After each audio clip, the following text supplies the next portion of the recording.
1. Introduction. My name is Lauren. I work at a big company called Vance & Co. I have worked there for 2 years as a junior marketing assistant. My job is good, but the best part of my day is seeing Charles. He is a senior project manager. Charles is very handsome. He has kind eyes and a nice smile. He is smart and confident. I like him a lot. Small things he does make me feel special. For example, one time I spilled coffee everywhere. I was very embarrassed. Charles came quickly. He did not laugh. He helped me clean the mess. Then he bought me a new cup of coffee. He said, "Everyone has those days," with a warm smile. Another time, I had to give a big talk to important clients. I was very nervous. My hands were shaking. Before I went in, Charles stopped me. He said, "You will be great, Lauren. You know this very well." He looked at me for a moment. His eyes held mine a little longer than usual. This gave me the confidence I needed. There was talk in the office about a new, very important project. Everyone wanted to be on this project. It was a chance to do well in your job. I wanted to be on it too. I wanted it mostly because Charles would lead it. I could only think about working near him, working with him. One afternoon, our boss, Mr. Vance, called a meeting. He said he chose the team for the new Innovate project. My heart beat fast. He read the names. Each name that was not mine made me sad. Then he said my name, Lauren Miller. I felt a big wave of happiness. I tried to look calm, but inside I was very joyful. A moment later, he named the project leader. The project will be managed by Charles Knight. I looked across the table. My eyes met Charles's eyes. He gave me a small, kind smile. In that moment, I felt like the luckiest person in the world. I was so happy because I could work very closely with him. 2. Working together. Working on the Innovate project was very good. It was everything I had wanted and more. It meant we spent many long hours working on it.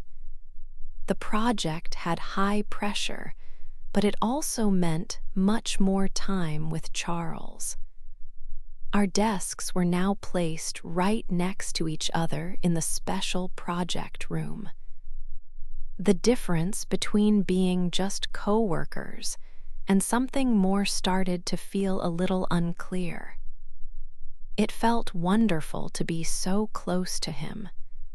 We had so many late nights in the office. We often ate takeout pizza and drank strong coffee to stay awake and keep working. During those quiet hours, after everyone else had gone home for the day, we started to share more than just work tasks and project details. He told me about his big dream of one day starting his own company. He spoke about his plans with excitement. I told him about my love for old books and how I enjoyed reading. I also shared my secret wish to travel around the world and see many different places. There was one night I will never forget. We were the last 2 people left in the entire building. We were trying very hard to solve a difficult problem with the project. After a long time, we finally found a good solution. We were both so happy, and also very tired from the long day. Charles looked at me. The soft light from the computer screen was on his face. "We make a very good team, Lauren," he said. His voice was soft and kind. He reached out his hand and gently touched my arm. This simple touch made me feel a special connection, a little shiver. His touch stayed on my arm for a moment, just a little longer than a normal touch between coworkers. In that small, quiet moment, I was sure he felt it too. The air between us felt very special. I could feel my cheeks turn a little red with warmth. I had to look away because my heart was beating very fast against my ribs. From then on, the quick looks we shared across the meeting table became more frequent. He would often find small excuses to walk by my desk. His hand would lightly brush my shoulder as he passed me. We started to have inside jokes that no one else understood. This made me feel even closer to him. The office gossip also started. I would hear my name whispered by the water cooler. "Have you seen Lauren and Charles?" they would say quietly. "They are always together." I pretended not to hear their words. But secretly, their words were like a sweet song to me. They confirmed what I already believed in my heart. He felt the same way about me. I started to build a beautiful future for us in my mind, a lovely story where our love was the most important part. I imagined us together, happy, in that future. 3. The party. The Innovate project was a big success. To celebrate, the company had a large party at a fancy hotel. I thought this night would be very special. I believed Charles would finally tell me his true feelings. This was the start of our story. I spent many hours getting ready. I wanted to look perfect for him. I bought a new, beautiful, dark blue dress. I carefully did my hair and makeup. When I arrived, the party room was amazing with many beautiful lights. People were drinking champagne. I saw Charles across the room. He looked very handsome in his suit. He saw me and his face showed a bright smile. My heart felt excited. He walked through the people to me. "Lauren, you look amazing," he said softly. My heart felt a little jump. He took me to a quiet place. "I wanted to tell you something," he started. "Working with you on this project was the best part. I could not have done it without you." I held my breath, waiting for the words I wanted to hear. But then the boss, Mr. Vance, went onto the stage. He took a microphone and called for everyone to listen. He thanked the team and praised Charles. Then he made another announcement. "It makes me very happy," Mr. Vance said loudly, "to announce the engagement of my beautiful daughter Isabella to our own Charles Knight." My world stopped. I saw Isabella, Mr. Vance's daughter, looking lovely in a shiny dress. She walked onto the stage. Charles put his arm around her. They smiled at the cheering people. Then they kissed. The sound of clapping was very loud. But I could only hear my own heart breaking into many pieces. I felt very cold. He had smiled at her just like he had smiled at me. But his smiles to me were not true. Her smile showed his real future. 4 sad days at work. The office was now a very sad place for me. It was not like before. Every part of it made me remember Charles. Every corner, every meeting room held a memory. These memories were now painful. They were not sweet anymore. Seeing Charles and his fiancée, Isabella, every day was like a punishment. They looked like a perfect couple. He was a smart manager, and she was the boss's beautiful daughter. Other people at work, who used to talk about Charles and me, now spoke only about them. They congratulated Charles and Isabella. They asked about their wedding plans. This made my heart hurt more. Charles was very different with me now. He was not warm or kind like before. He was only polite and professional. He did not want to be alone with me. Our talks were short. We only spoke about work. It was as if our long nights, our shared dreams, never happened. Or maybe they meant nothing to him. This thought was very hard for me. I had to sit in meetings and listen. Isabella, who worked in another part of the company, talked about her wedding dress. She talked about the new house they were buying together. Every word she said felt like a small needle in my heart. I felt very foolish. How could I not see the truth? Did I imagine everything?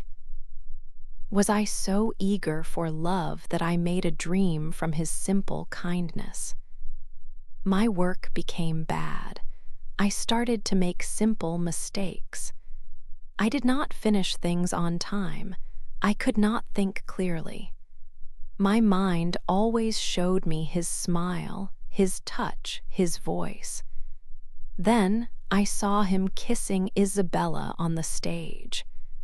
My heart felt very heavy, like a big stone in my chest. It was hard for me to breathe. I knew I could not stay there. I could not continue to work in this place. I had to leave. I could not live in the shadow of their happy love story. My own story had ended before it even started. I felt lost and very sad. 5. A difficult talk. My poor work did not go unnoticed. One afternoon, the secretary of Mr. Vance told me he wanted to see me. I walked to his office. My legs felt shaky. My heart beat very fast. I thought I would lose my job. I felt very nervous. Mr. Vance was not angry, which surprised me. He told me to sit down. His face showed no feelings. "Lauren," he started, "your work on the Innovate project was very good, but lately you seem distracted. You are not focused." Before I could answer, the door opened. Charles walked in. My heart felt heavy. Mr. Vance stood up. "I think you two need to talk," he said. He walked out and closed the door softly. We were alone in the quiet room. The silence felt thick. Charles did not look at me. He stood by the window, staring out at the city below. "Lauren, he began. His voice sounded tired. "I am sorry if I ever made you think something wrong." Made you think something wrong. These 3 words hurt me more than any anger. It was all just a mistake, a wrong idea that I had made. "I like our friendship," he continued. He finally turned to face me. And our work together, I never wanted to hurt you. Friendship. This word felt like a bad joke. All those close moments, all our shared secrets now meant nothing. They were just friendship to him. A cold anger began inside me. I finally found my voice. "Your friendship?" I asked. My voice was quiet but strong. "You call it friendship, Charles. You made me feel special. You were not careful. You were not careful with my feelings because it made you feel good." It was not a loud fight. There was no shouting, no crying.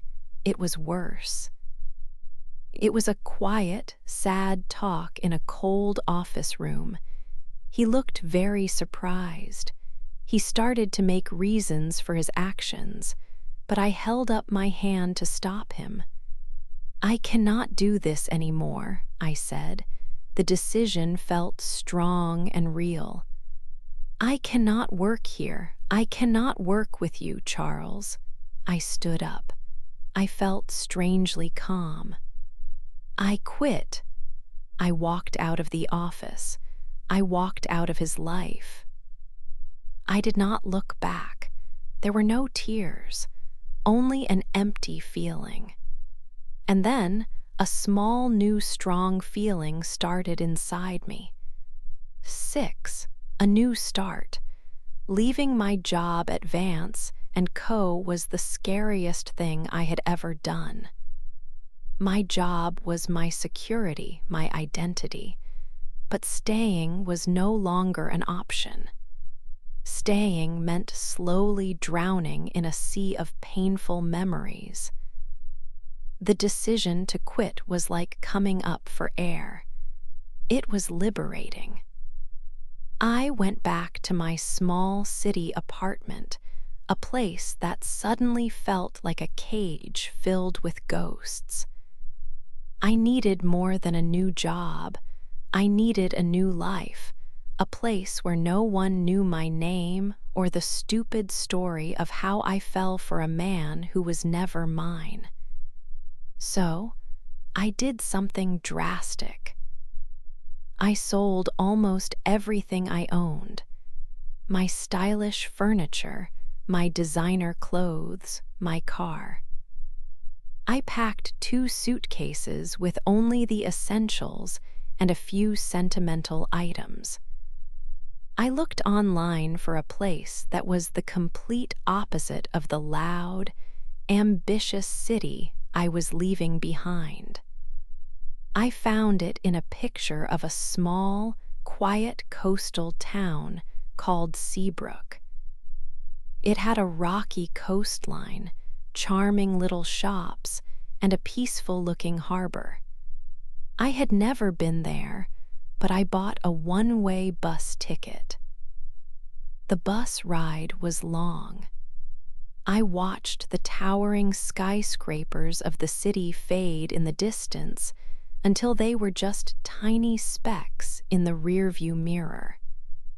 With every mile that passed, I felt the heavy weight on my shoulders get a little bit lighter. I was terrified of the unknown, but I was also filled with a strange sense of excitement. When I finally arrived in Seabrook, it was even more beautiful than the pictures. The air smelled of salt and sea. The pace of life was slow, gentle. It was a world away from the constant rush of my old life. This wasn't just a new town, it was a blank page. It was my chance to start over, to build a life where my happiness wasn't tied to a man who didn't love me. It was a chance to become Lauren again. 7. My new life. Life in Seabrook was very quiet compared to the busy city. It was like a gentle whisper after a loud shout. I found a small apartment that was furnished.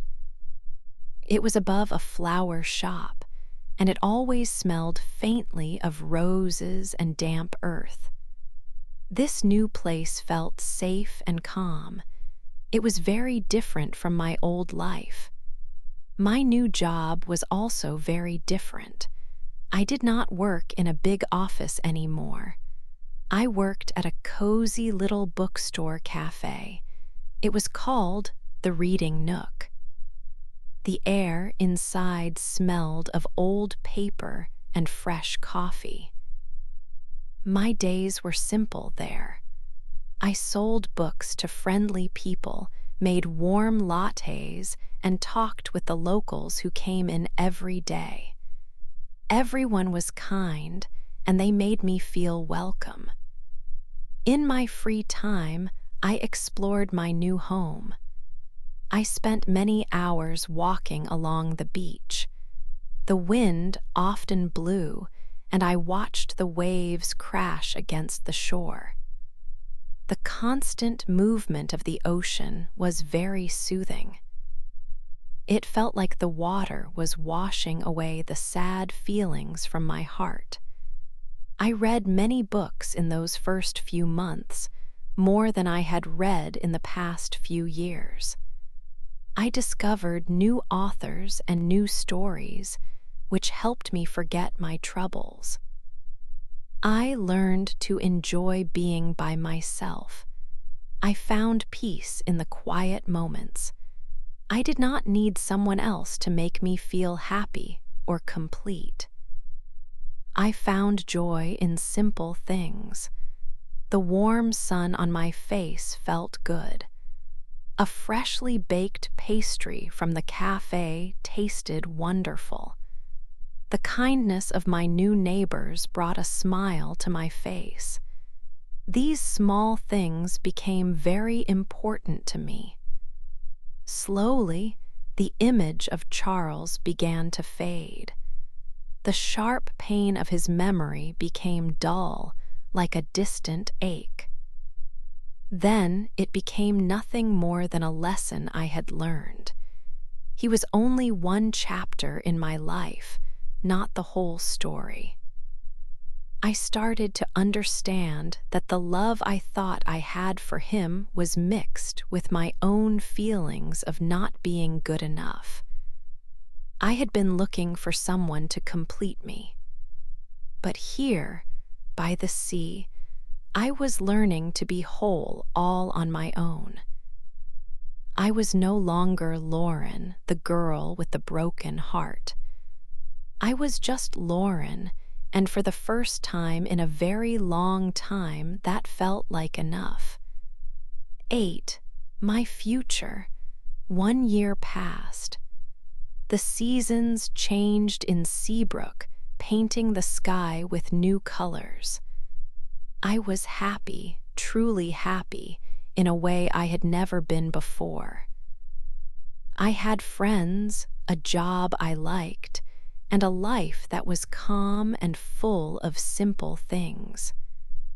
The hard times and sadness from my old job felt like something that had happened to a different person in a different time. It felt far away now. One day, a new customer started coming to the Reading Nook. His name was Liam. He was a local artist. He had kind eyes that smiled even when his mouth did not, and his hands often had paint on them. He was quiet and gentle. He looked at me in a way that was new and different from how Charles had looked at me. There were no games or secret looks with hidden meaning. It was just an open, honest warmth. Liam would sit for many hours, drawing pictures in his notebook and drinking black coffee. We started to talk. First, we talked about books. Then we talked about art. Soon, we talked about everything. One sunny afternoon, as I was closing the cafe, he asked me to go on a date with him. For a moment, I stopped. A small feeling of old fear, the fear of being hurt again, whispered in my ear. But then I looked at Liam. I saw his real smile, and I understood how much I had changed. This was not a secret office love built on dreams. This was real. It felt quiet and steady. It felt safe. "I would like that very much," I said, and my own smile felt new and bright. That evening, as I got ready for our date, I looked at myself in the mirror. I did not see the young woman who hoped for love from a man who barely saw her. I saw a stronger woman. She had gone through sadness and pain. She came out not broken, but new. She was whole. My future was like a book with no words written yet. For the first time, I was happy to be the one holding the pen and writing it. I felt a new kind of special feeling, a gentle fire. It promised not a big, sad story, but a quiet, happy end. And this time, it would be my story.